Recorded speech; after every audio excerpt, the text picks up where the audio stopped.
Hey guys, this is Professor Yeager. I'm out at Frederick Wilderness Park for my Geography in My Backyard Example project. And here we are. Let's get going. Alright guys, so I'm up the trail a little bit and I have come across what is a really good example of some different kinds of weathering. So let me flip my phone around and show you what I'm looking at here. Okay, so here we're looking at this limestone rock face. Again, we know it's limestone because in this part of the state, that's pretty much what we're going to be looking at in most parts of town. We've got this little rock wall here, and what we're looking at primarily is this tree, which has torn apart this section of the rock wall. If you look closely, you can see all the roots breaking the rock apart. This is a really good example of biotic or biological weathering. The tree root, in this case, which is the biological organism, is breaking the rock apart. Over here you can see more evidence of this. So in addition to the chemical, or in addition to the biological weathering, there's obviously chemical weathering going on here. We can see that this rock is grayed. Carbonation is obviously taking place here. That's when carbonic acid and rainwater weathers down this highly dissolvable limestone. You can see parts that have broken off that are a different color. That indicates that they haven't been weathered as long as the stuff that's gray. You can see some moss and algae, which is another example of biological or biotic weathering. So there's a lot of chemical weathering, biological weathering going on here. There's also mass wasting happening here. So if you see this rock here, it's just laying down at the bottom of the little rock wall here. Very clearly this rock down here used to fit right up in there, just like a piece of puzzle. So what happened? The tree roots broke off the weathered rock, and then gravity said, come on down here. That's an example of mass wasting.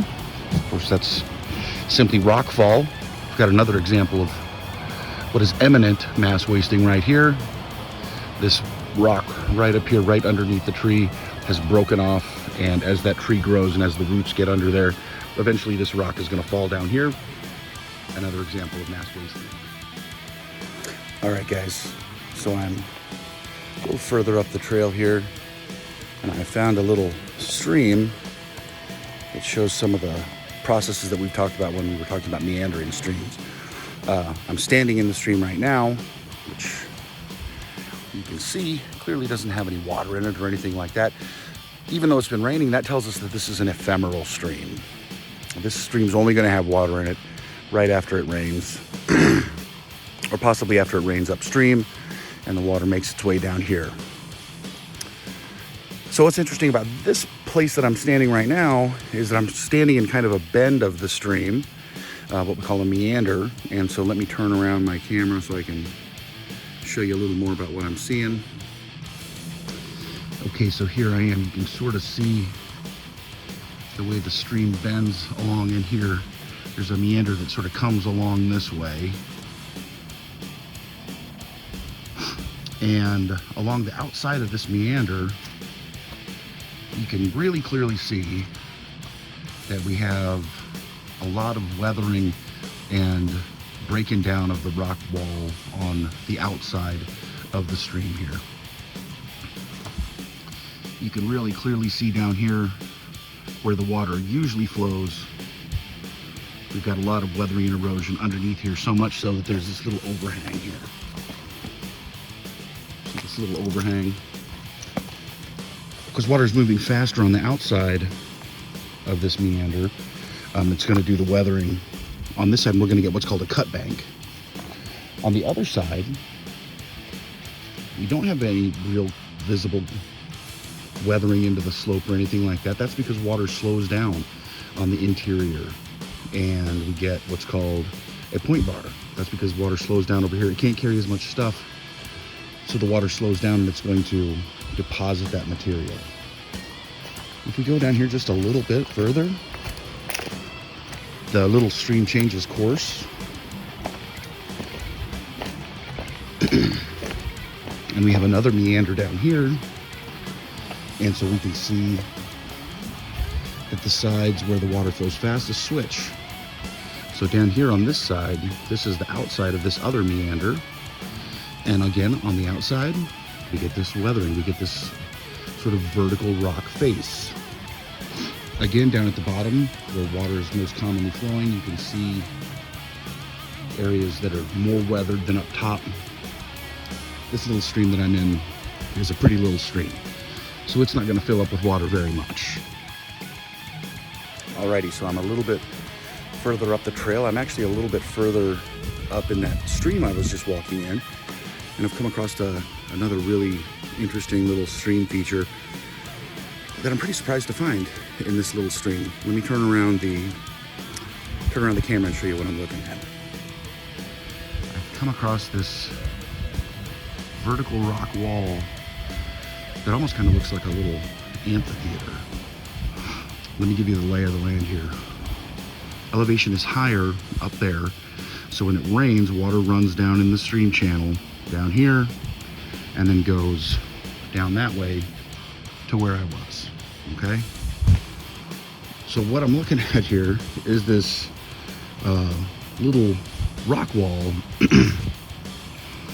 And let me explain what this is. This is what we call a nick point.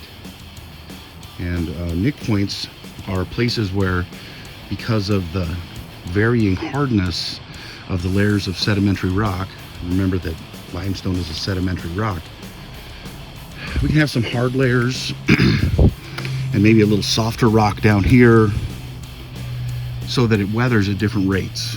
Now when it rains and water fills up this stream, that water is going to come down here, and when it comes over this vertical hang here, it's going to splash down at the bottom.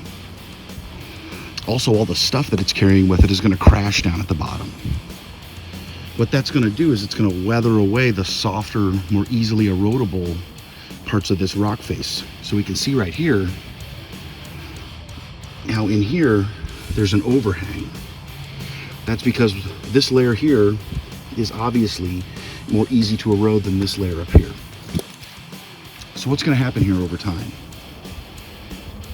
As this layer on top becomes more and more undermined by the layer under there, eventually what's going to happen is this top layer is going to fall down because there will be nothing supporting it. How do we know that? We can see evidence of it. There are all kinds of rocks down here at the bottom of this thing. And where did those rocks come from? Well, they had to come from up there. As a matter of fact, this rock here, because the color, you can tell it hasn't been laying there very long. It's not the same grayish color, so it hasn't been exposed to the atmosphere very long.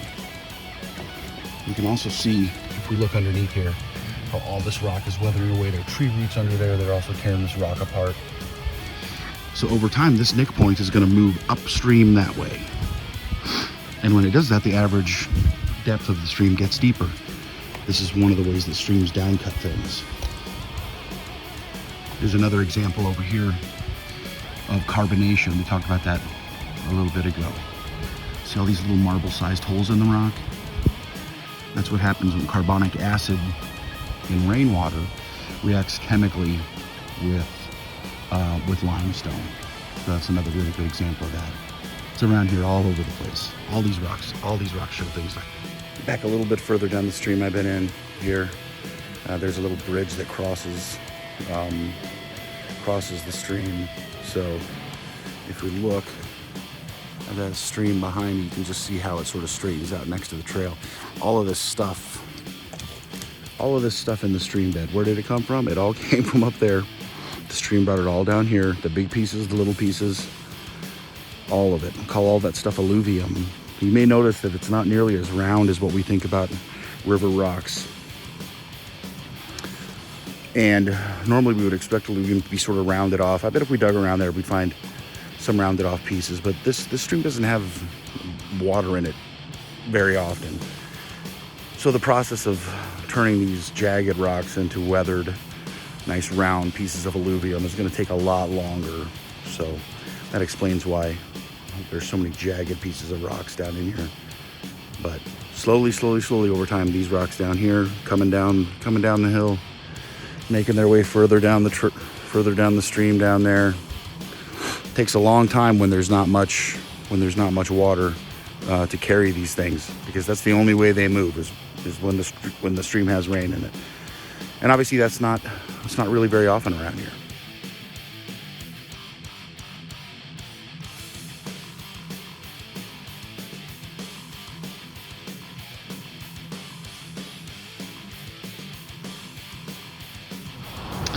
Here's another example of a little rock wall here. And if we look, you see tree roots coming out of the bottom of that thing. Little trees growing out of the top. There's a big tree over here. You can see the roots of that tree breaking this rock wall down. This rock wall isn't in as bad a shape as the one we looked at a minute ago, but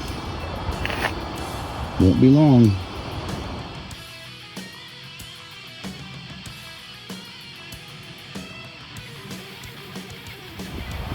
All right, guys, that's my quick little example video out here at Frederick Wilderness Park. I hope it helps you with your project. And of course, if you have any questions, please let me know, okay? Have a great day.